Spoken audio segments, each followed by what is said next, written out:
ఓం శ్రీ గణేశాయ నమః. గజాసుర వృత్తాంతము. పూర్వకాలమున నైమిషారణ్యమున సత్రయాగము చేయుచున్న శౌనకాది మహర్షులకు సకల కథా విశారదుడైన సూత మహర్షి విఘ్నేశ్వరోత్పత్తికి మూలమగు గజాసుర వృత్తాంతమును ఇట్లు చెప్పసాగాడు. పూర్వము గజాసురుడు శివుని గురించి ఘోరమైన తపస్సు చేశాడు. అతని తపస్సుకు మెచ్చి ఈశ్వరుడు ప్రత్యక్షమై వరము కోరుకోమన్నాడు.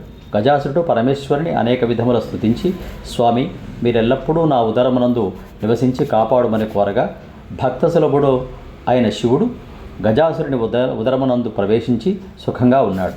కైలాసమున పార్వతీదేవి భర్తజాడని తెలియక ఆరాటపడుచు గజాసురుని ఉదరములో ఉన్నాడని తెలుసుకొని విష్ణుమూర్తి దగ్గరకు వెళ్ళి, భస్మాసురుని బారి నుండి నా పతిని రక్షించినట్లు గజాసురుని నుండి కూడా నా పతిని రక్షించమని, తనకు పతిభిక్ష పెట్టమని కోరినది. అప్పుడు విష్ణుమూర్తి బ్రహ్మాది దేవతలు నందివాహనమును గంగిరెద్దుగా అలంకరించి గజాసురుని రాజ్యములో జగన్మోహనముగా ఆడించగా, గజాసురుడు సంతోషించి ఏమి కావాలో కోరుకోమన్నాడు.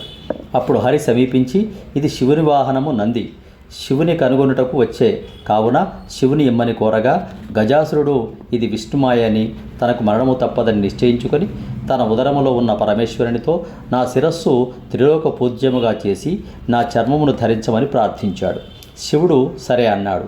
అప్పుడు నంది తన కొమ్ములతో గజాసురుని ఉదరం చీల్చగా అంత మహేశ్వరుడు అతని గర్భము నుండి బయటకు వచ్చాడు.